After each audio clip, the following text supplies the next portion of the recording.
After about 15 months owning the property, we got 60% of our investment back. That is the good piece of this story. The bad news is that after that, there was Hurricane Harvey, flooded out the first floor apartments. Then after that, regrettably, in 2018, there was a fire that took out another 20 units.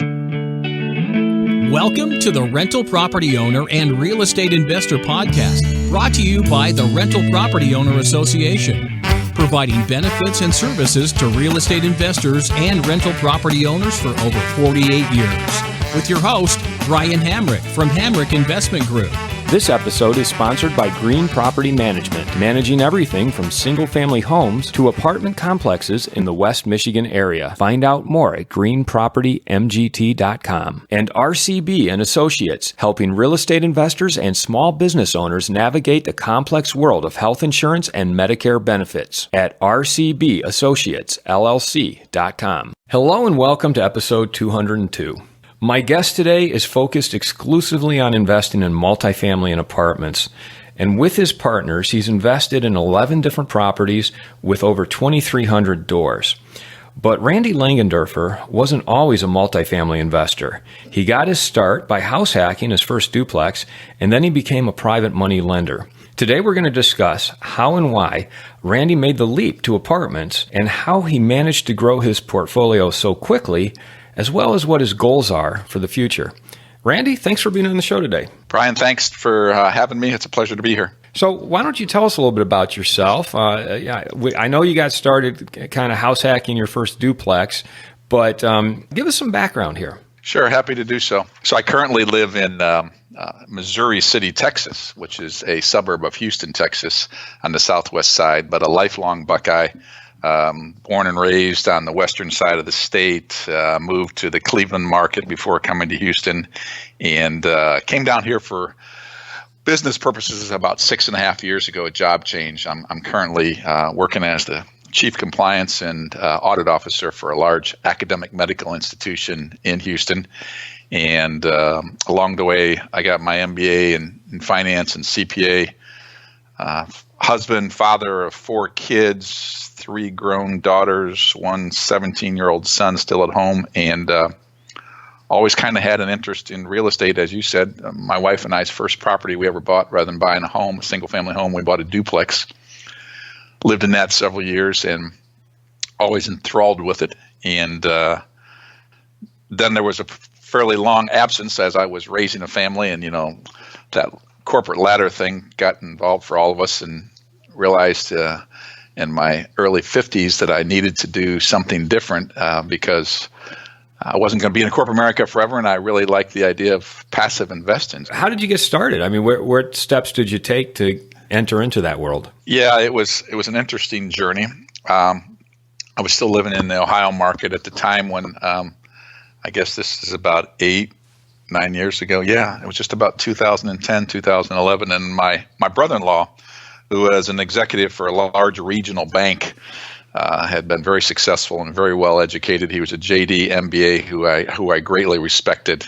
Had got displaced as a result of a corporate merger in his mid-50s, like most of us. And he had went to the Armando Montalegro house flipping school in California. I don't know if you ever heard of Armando, but he's a big single-family flipper. Okay. And my brother-in-law came to me. He had met up with some guys there who were working out of Miami-Dade County, flipping houses, and we became the hard money lenders after I first got over his initial proposition for me, which I initially thought was kind of crazy to us to lend money on a single-family flip in Miami when we're living in Ohio. But I gained comfort with the model, and we started hard money lending basically for single family houses, and we're pretty successful. We did 10, 15 projects, and then I started to look at opportunities. My job in Ohio was winding down. Before you go on, Randy, tell me about the hard money lending. What kind of returns were you making? And by hard money lending, you were basically lending out money to flippers, people who were buying, rehabbing, flipping properties. That's correct. We would take a first mortgage and a personal guarantee on a property, and we would do that based upon the analysis they had prepared for us in terms of acquisition costs, rehab costs, and what the after repair value would look like once the property was rehabbed. And so those projects would take anywhere from 3 or 4 months to 9 months to complete, to buy the property, acquire it, rehab it, and then sell it. And in terms of returns, we were looking at about 10% and with 2 points up front. And then as towards the end, we started moving towards more of a profit sharing model with them, where we would actually share more in the profits. So two different kinds of models there. Mm-hmm. So you were making 10% returns at a minimum. Once you got to the profit sharing, what kind of returns were you making? We were taking more like 15, 18% there. We only really did 2 properties that way before the partnership that we were working with kind of got divorced, and it fell apart. And about the same time, simultaneously as I was relocating to the Houston market. And then last question about being a hard money lender. Did you ever have any deals go bad where you had to take the property? Yeah, regrettably we did. One of the properties, as the partnership we were working with in South Florida divorced, they defaulted on one of the properties, and I'm still suing them today, quite honestly. Okay. So the hard money lending, it was it's an experience. It sounds like you had a lot of wins. Yeah, it was the takeaway I came to it is I came to Houston, and when I came to Houston, I got involved. I can tell you more about that, but we did several. I did another 3 or 5 hard money lends here that were successful, and so my conclusion is that model works. It works very nicely, but it is just very labor intensive. Each deal becomes an analysis of what the property is worth, looking at comps. Trying to do it remotely is a challenge. Getting comfort with a repair budget. How are we building a Taj Mahal here, or are we building a slum property? And really what the after repair value was going to be. We enjoyed it. I liked it. Made good money. Just had to do a lot of work. And you're doing this every 6 months, and the more money you have, the more deals you have to look at, and the more time consuming it became. Yeah, I've heard that from other hard money lenders too. It's not just a matter of lending out money and sitting back and letting other people do the work. There's a lot of maintenance and management that goes along with it. Yeah, it's profitable, but as I transitioned to Houston, I came to Houston. I was down here for 6 months by myself before my wife and family moved down. And, I said I was in Ohio, and there was one real estate investment group in Ohio. The Cleveland market is where I was based, Cleveland, Ohio market. I came down here and I simply Googled real estate investment groups. And at that time, there were at a minimum 14 different groups in the Houston market, educating and doing all different things from hard money to buy and hold to notes. And so I became very much enthralled. And since I was on my own without my wife and family here, I was going to real estate meetings 4 nights a week. It was kind of fun coming into a new market and just meeting a lot of people. And as I said, I invested in a couple of them that were successful, but I got into multifamily as I joined, or I should say I went to, there's a large educational group here in Houston called Lifestyles. That's just a humongous educational group, and they do both single family and multifamily. They had a free expo in the spring of the year I first got down here, and I went to it. And at that time, I had heard a gentleman from Dallas, Brad Sumrock of the Sumrock Group, talk about multifamily. And he was hosting 3 different sessions, and I sat there and listened to each session and just became very interested in multifamily as the way he presented it as, at that point, you're doing much more of an asset management oversight of the on-site property manager, and you're time-consuming perhaps to get the deal, but it's much less time-consuming once you get a deal and a good deal. So I never looked back after that. Yeah, so it's interesting that you joined 2 different groups, Lifestyles and then Brad Sumrock's group, and both of which cost some money once you go down those roads. Tell me what you got out of each of those. Yeah, I got a lot out of them. And first and foremost, it's networking and meeting people, identifying vendors, building your team in terms of from a syndication perspective, you're finding attorneys, finding property managers, et cetera, so that you could run the property when you find it. And there's a tremendous amount of knowledge about the local markets. So Houston is lifestyles. I wasn't in that group real long, but I joined it as just a low level member, and then went to their 2-day. They have a 2-day session every month where they're talking about single family and multifamily. And this was before the expo that I mentioned. And I got introduced there to multifamily as well and just really hooked on it. And when I heard the Sumrock Group mentioned I mentioned the Lifestyles Expo. I started to go to Dallas because at that time the Sumrock Group was just really getting started. This would have been about 2014, summer of 2014. And that group was just really taking off. So I started going to Dallas, at least four times a year. And then I became one of his low-level member personal students, not personal student, foundation, I think students he calls it. And I did pay money, but it's not as much as the personal student price tag. And it was a great organization.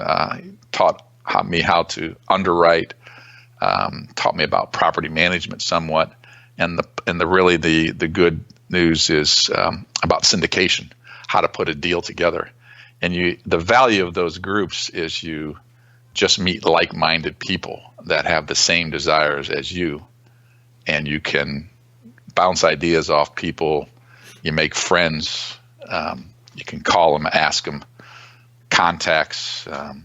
Fast forward to the property I'm doing today. I needed pool furniture, and so it was easy to ping somebody from that group and say, "Hey, who's a vendor for pool furniture?" It becomes a network and a small group of people.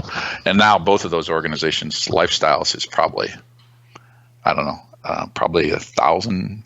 And I know the Sumrock Group has got some very successful with his Rat Race to Retirement group meeting. And if your listeners haven't done one of those, I'd encourage you to jump on a plane and get there if you can, or get on his webpage and see them. They're great intros into the multifamily world.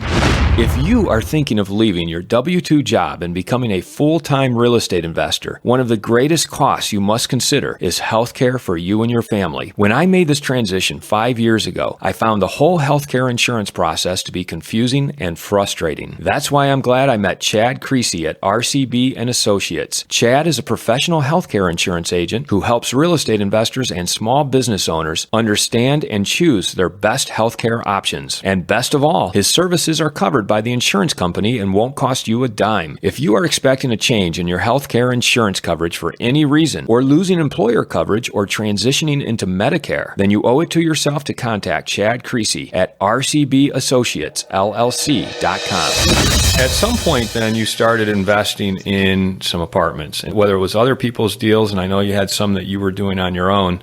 How did you get that ball rolling? The intro to say is that when I mentioned from my early years of a single family duplex, my first house, to fast forward to joining multifamilies, as some of the people you would listen to, I listened to the old Capital podcast a lot, and they always talk about this business is not fair.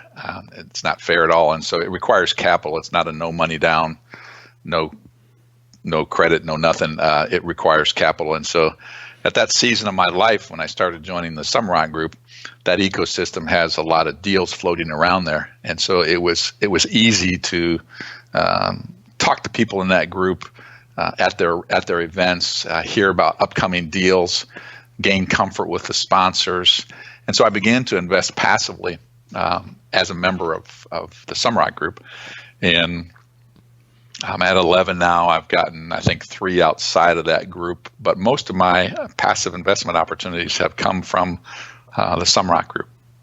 And how have those worked out for you?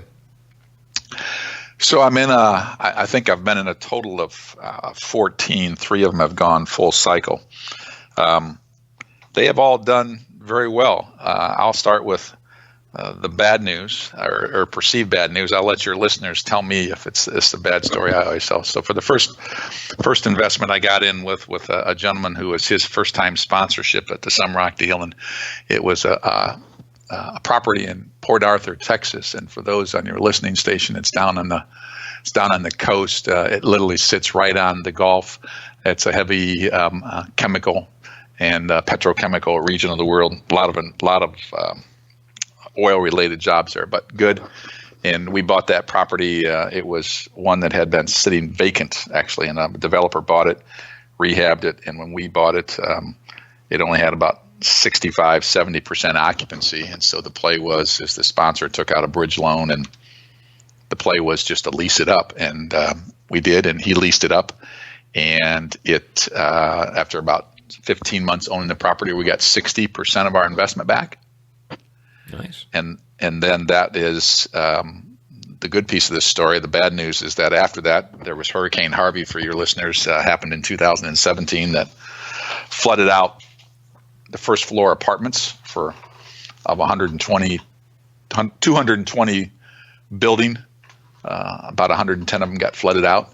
And then after that, regrettably, in 2018, there was a fire that took out another 20 units or something like that. So there's not always good news on it, but the story today is that when something like that happens, had insurance, flood insurance, fire insurance, all that stuff. So able to rehab those units. And as of today, they're still leasing those up. But those buildings are just beautiful today. I mean, rebuilt it, all the first floor units. So we're in a year like 4, I think, of a 10-year CMBS note. So I'm still bullish on that opportunity because it's going to be turned around. And that's the worst case scenario I have.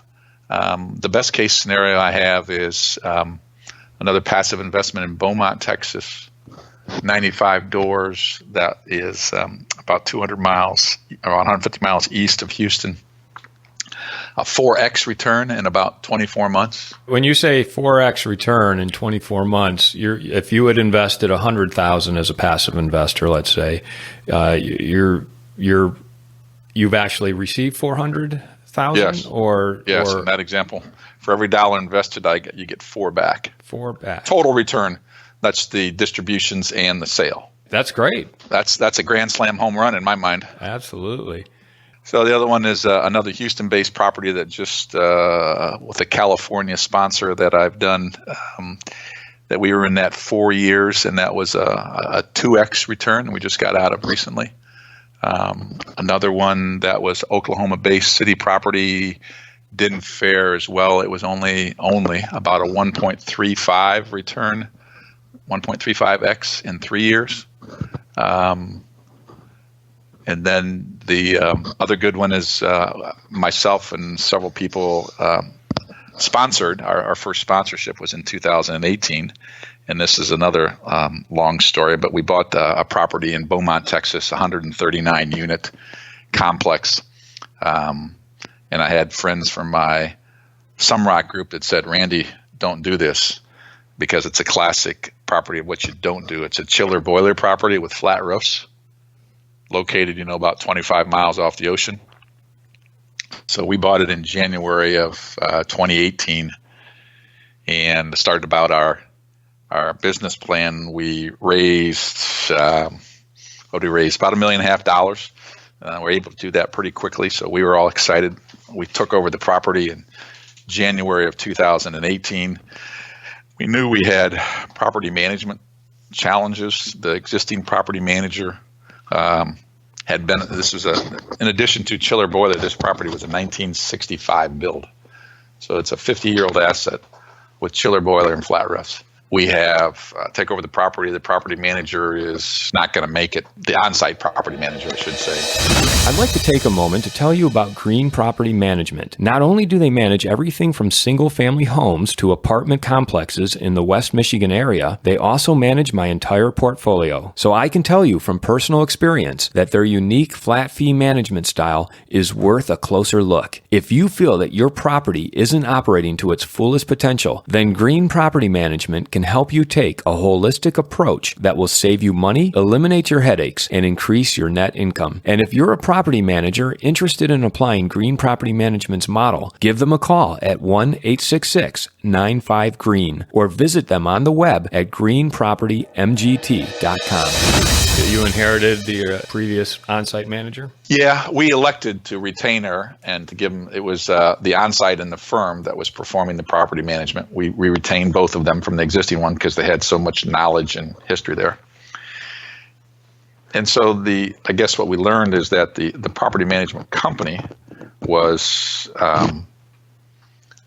very weak and shallow and really didn't have any bench strength besides the on-site property manager. And the on-site property manager at that time had literally been there 25 years and had raised her family there and just, was accepting status quo. They hadn't raised rents. They hadn't done anything. And so when we came in, we changed the on-site property manager out. And as that was happening, we had a fire on the unit that took out 16 units. And then we brought in a new on-site property manager. And we found the company that was serving as our property management company was, as I said, didn't have any bench strength. And I tell people I kind of got my honorary PhD in property management because I was actually I was serving as the asset manager, what we call the asset manager, but given the inadequacies,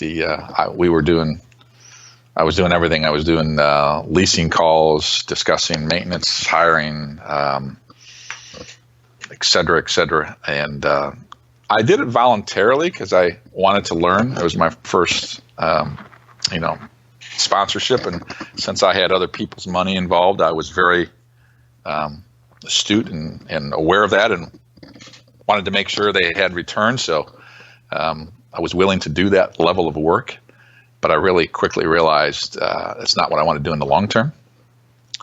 And we had, I mentioned we had a fire. So, people always say that if you do this syndication stuff long enough, you're going to have a fire in these buildings because tenants just don't treat it like their own all the time. So 2 months into it, I get the phone call. I'm at work. I get the phone call. Randy, the building's on fire. And I hope none of your listeners ever have to receive. We're thankful nobody was injured. Nobody was harmed. But you lessons learned there is, you find out things to do again that you just never knew. But I did in terms of being kind of the regional manager is getting American Red Cross in there and really trying to serve the tenants first, making sure we got them a place to live, giving them vouchers for a hotel for the weekend. American Red Cross was there on boots on the ground, handing out vouchers as well. And so there, wherever you're at across the country, if you have a fire or have your property manager, get a hold of American Red Cross immediately. They do some really nice services. That's good advice. Any other advice if you have a fire situation like that? You really have to just, in the fire, just really buckle down. It's first, obviously, tenant safety and making sure everybody. And so we were very fortunate. It's a 1965 build. So this is a timber building that went up like, when I'm looking at the news station, seeing fire, the news story of fire coming out these windows, and just, I guess the lesson learned is tenants first, get them settled because they'll never want to come back if you don't take care of them. And then you just got to, board up the property and wait for the fire marshal to determine cause. And then you start the lengthy rehab process. And that's part of the story as well. Yeah. How much of the property was destroyed by the fire? So we had 16 of the 139 units affected. 8 of them needed to be gutted down to the studs, replace the roof in the building. Another 8 units had to be evacuated and cleansed for smoke damage and water damage, but they were brought back online probably within a month and a half or so after the fire, and the other ones were a complete rebuild. We had just replaced, as part of our rehab project, we had just replaced the roof in the building, and now the fire comes and we have to replace the entire roof again. Thank goodness for insurance. Yeah. How'd that work out with your insurance company? Did they cover what they should have? Yeah, we were properly covered in terms of loss of rents and all that stuff.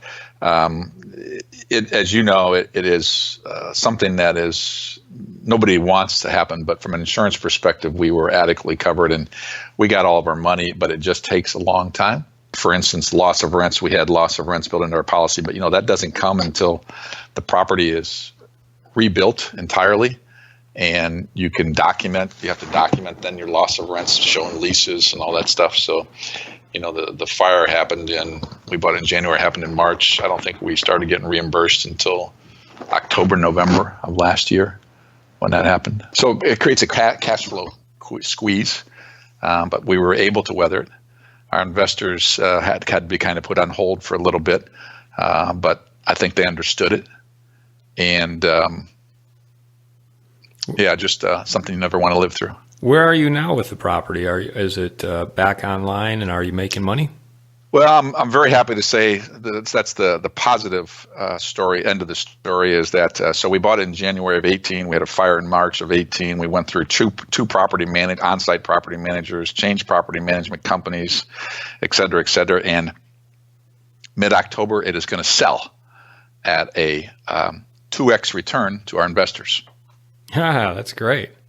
So there is a positive ending to the story, as well as the I'll say the learning points along the way on property management for me, because I think my quick takeaway, and you know this, Brian, is you have multi-million-dollar assets that we're taking advantage of, and it's really, quite honestly, run by a $40,000-$50,000 a year employee, the on-site property management company. And so get to know your property managers, get to the property frequently, build a relationship with them. You can talk candidly with them. So it sounds like your investors are doubling their money in less than 2 years. 20 months. That's fantastic. That's fantastic. And, the investors, I don't know if anyone will be listening, but it's the advantage of passive investing versus active investing. So they don't see all the heartaches, all the headaches, all the phone calls. General contractor, we served as basically the general contractor as well on the rehab, on the fire. So not only property management, but I was spending a tremendous amount of time on it, but thankful it has a very positive ending. Yeah. So how do you, having been both a passive investor and then the key partner, how would you rate each of those roles? Do you like being one of the KPs, or do you prefer the passive investing? I hope to be able to continue to do both for a long time to come. Quite honestly, the passive investment is just that. Even if you're passive, I tell people I'm a active passive investor because I don't want to be a burden, but I do ask questions of the general partner or the sponsor when I get the monthly statements, and just to ask questions to educate myself as well as gain comfort with the general partner. I'm a coach these days for Rod Khalifa, as you know, the same group we're in together. And the illustration I always give the students who are getting started in this is it's the jockey and the horse in a horse race. The jockey is the general partner in multifamily, and the horse is the submarket. And you really need to gain comfort with both of them. As a passive investor, in my opinion. Anybody can create a spreadsheet showing great returns, but especially if you're investing on a property on the other side of the country from where you live or you can't get your eyes on, I hope you know the general partner or the sponsor very well and have know, like, and trust them. What are some of the other things as a passive investor that you've noticed and you've tried to improve upon as a key partner? Yeah, I think your communications to investors. So as a general partner or sponsor, flipping forward to there, I think the communication and education of your investors. So your investors are at various stages. Some of them just getting started with putting their money in it. Others of them are just confident in the relationship they have with you, and they may be or may not be independently wealthy, and they don't look at it very much. But so it's the communication to investors, especially if and when bad news happens. So I've been in properties where other bad news happened, and the sponsor communications isn't as frequent, and it's difficult to be the bearer of that perceived bad news. Like I said, my first property, the one in Port Arthur with the flood and the fire, no one likes to receive that message, but it's important to be transparent and articulate with your investors. And so I think, that's one of the lessons. I've seen some of your reports, and you do a very nice job of communicating with investors. And I just think that's, as a passive turned general partner, that's a key, as well as ongoing communication, during the rehab, the status, where we are in the spend, where we are in our business plan in terms of repositioning the asset as we take it over. It's a business, so things don't always work as planned, and be prepared for it. Where are you right now in your investing? Are you doing more passive investing? Are you doing more KPs? Yeah, so I continue to, I'll say I hope to do this for a long time. I continue to invest passively out of my self-directed IRA. And then I'm looking for other opportunities on my own checkbook to invest in as a general partner or sponsor. I'm currently focused on Phoenix. I like the numbers in Phoenix, and I have a high net worth friend who really likes Phoenix as well. So I've made an exploratory trip there in August, meeting business brokers and property managers, trying to familiarize myself with the market. I've seen the rent growth, the income growth for numbers for the area and properties, but now it's trying to learn sub-markets and build relationships for kind of the long term. And so I'm really hoping to find a property in the Phoenix area, as well as continue to looking for properties to acquire in the Houston market. And the other thing I'm focused on as of today is I have another partner who actually develops multifamily for a living. And so we actually have a piece of land right now we're looking at on the west side of Houston to actually develop and build multifamily units. Wow. So some ground up construction then, huh? Yeah, and it's a completely different game, and it's a whole new arena. But the advantages to development are extremely obvious. If you can build an asset, if you buy an asset today, everything is so competitive, as you know, in almost any market. In Houston, you're going to buy a Class C from anywhere from 80 to 110 a door, something like that. And if you can build something for brand new for 130, maybe even 140 a door, that's brand new. That's kind of attractive. And then the other piece of it is debt on a new build is HUD, Housing and Urban Development, offers 40-year fixed amortization. So it's not a 10-year balloon. It's truly 40-year fixed amortization. And they offer very attractive leverage. You can leverage up to 85% of the construction cost, and it's one note versus generally if you go to a commercial bank, you're going to have two notes. You're going to have a construction loan and then a permanent loan once it's built. So that's the advantage of HUD. The disadvantage is the bureaucracy and the time to close. And so that's kind of exactly where we're at as we're working through all that as we speak. That's really interesting. Does that HUD have any sort of rent cap or rent component to it? Yeah, that's the misconception is HUD does both low income and market based. So we're looking at a market based property. I mean, it would be market rates. It is not income subsidized or government subsidized in any way. It would be, and so the reason what I'm told is, the government and specifically HUD wants to encourage, affordable housing across America. And by any number you look at, we're not building enough houses to keep up with that demand, as well as a lot of people can't afford a house, so they're renting. And so that's what I'm told is why the HUD department makes it so advantageous for development. Yeah. If you can lock in these low interest rates currently for 40 years, a fully amortized 40-year loan, that's really compelling right there with HUD. Yeah, they do. They have a lot more requirements up front. For instance, you have to have a market survey done by a HUD vendor to support your business, the plan.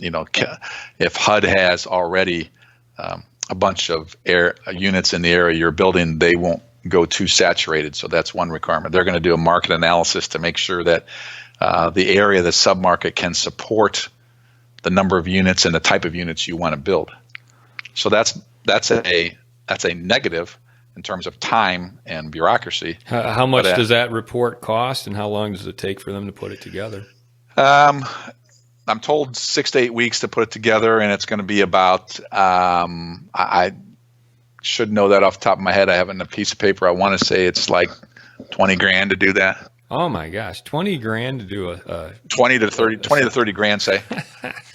So there's a high barrier to entry if just to get a report like that. That if it gives a red light, then you've just wasted money on that report, huh? Well, that's true. But the other advantage to it, as we see, is the piece of land we're looking at, we have extreme confidence in. And also we think that HUD market analysis is confidence to our vendors, to our investors that we'd be bringing in to say, this isn't just Randy and his partner who are thinking of doing this. Look, we've done a market survey, and here's what the government thinks about it. So what's your role going forward then? Syndicator, asset manager? How do you see yourself? I hope to continue in all facets of that. I said I'll always passively invest, but I hope as I transition into retirement that I can make this a full-time gig to be a syndicator, identifying properties, acquiring them, turning them over, and for investors' purposes, make everybody some money. And you were talking about the Phoenix market. Do you have partners in the Phoenix market, or if you make moves there, will you kind of be the principal? I will have a partner there. Another partner who's a large syndicator out of Dallas, Texas. I mentioned I went there in August. He and I are going in October again to continue the analysis of the Phoenix market and meet more brokers and et cetera. So no, I am a firm believer in having partners just because, one, to share the risk, knowledge base, and always like to associate with people that have more experience even than I do. Yeah, what do you look for in your partners? Yeah, I think first and foremost, it's I look, as I said, I have partners in the Beaumont, Texas deal. I look partner dealing with development here, and a partner potentially in Phoenix. And I think first and foremost, you look for people that are like-minded, people with the same, I'll say, risk tolerance, people that are perhaps at the same season of life you are, for different reasons, and quite honestly, there's some net worth and some experience there. So each of them have different purposes. I would say that I mentioned the construction guy because he's got a lot of construction knowledge for development. The Phoenix partner has more experience than I do in multifamily and more experience in going to new locations, and he's kind of mentored me in that process on how, go there, build relationships, find the property managers, know the submarkets, so that when an email comes across your desk, you don't have to spend 5 hours analyzing it. You at least get a quick thumbs up or thumbs down. And in every city or geographic location, there are those types of submarkets, and it can change very rapidly, as you know. Well, Randy, I'm curious, in all your experience as a hard money lender and a passive investor and now as a KP, what are some of the common denominators that you've noticed, whether it be in your partners, the people you've lent money to, the people you've invested with? What are some of the common denominators in those people that have led to their success and your success? That's a great question. I would start out by saying, one, it's people that are driven and getting to know them. I said, back to the active passives, know if you're going to passively invest, know the sponsor, get to know them somehow. If you're going to partner with somebody, get to know them. It's building a relationship. You have to have a relationship with people and make sure you're equally yoked, as they say. And the other key element there is what's their track record. If you're investing as a passive, what's the sponsorship's track record? Is this their first one, or is this the first of many? And if it's many, what's their track record? If you're developing, my partner does this for a living with another big development firm here in Houston. So he knows, quite honestly, more about development than I do. If you're trying to be a sponsor in Phoenix, you want to associate with people that are as good as you, if not better. And so in that example, I'm picking a partner that's better and more knowledgeable than I am. I'll do all the work, and he'll help put the deal together and raise some money. Nice. And as we wrap it up, Randy, what are some of the tips you might have for those out there who are interested in getting into multifamily apartments and syndication? And especially since you're a coach and you coach people as well on that, what are your thoughts for them?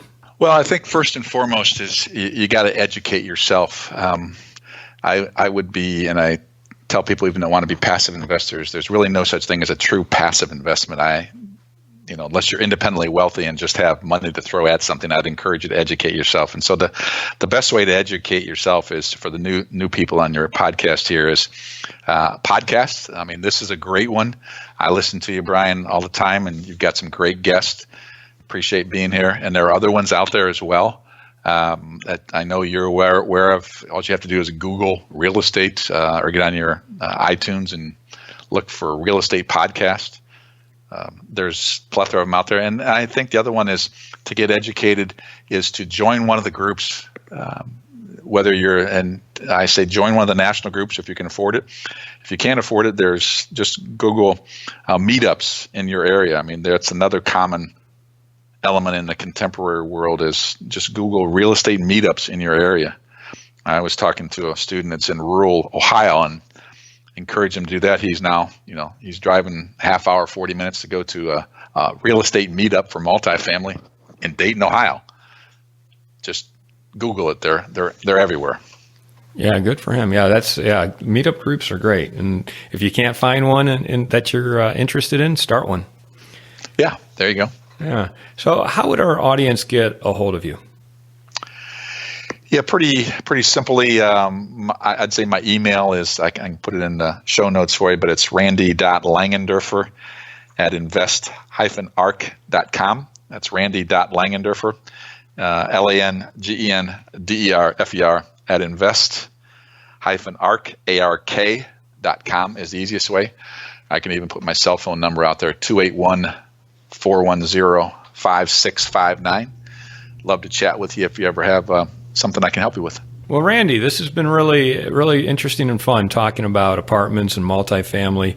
You definitely have a deep well of experience, both as a hard money lender and a passive investor, and now putting all that knowledge to use as a key partner, syndicator, and asset manager. Good luck on all that you've got going on, and it's been a pleasure talking with you. Brian, thanks so much. It's been my privilege. I want to thank everybody for listening to this episode. I'm your host, Brian Hamrick from Hamrick Investment Group, and you can find out more about me by going to higinvestor.com. That's higinvestor.com. And you can also ask questions and join us on Facebook by going to RPOA, Rental Property Owner and Real Estate Investor Podcast. This episode was sponsored by Green Property Management, managing everything from single-family homes to apartment complexes in the West Michigan area. Find out more at greenpropertymgt.com. And RCB and Associates, helping real estate investors and small business owners navigate the complex world of health insurance and Medicare benefits at rcbassociatesllc.com. You've been listening to the Rental Property Owner and Real Estate Investor Podcast, brought to you by the Rental Property Owner Association. You can find out more at rpoaonline.org. If you enjoyed this podcast, please go to iTunes to subscribe, rate, and review.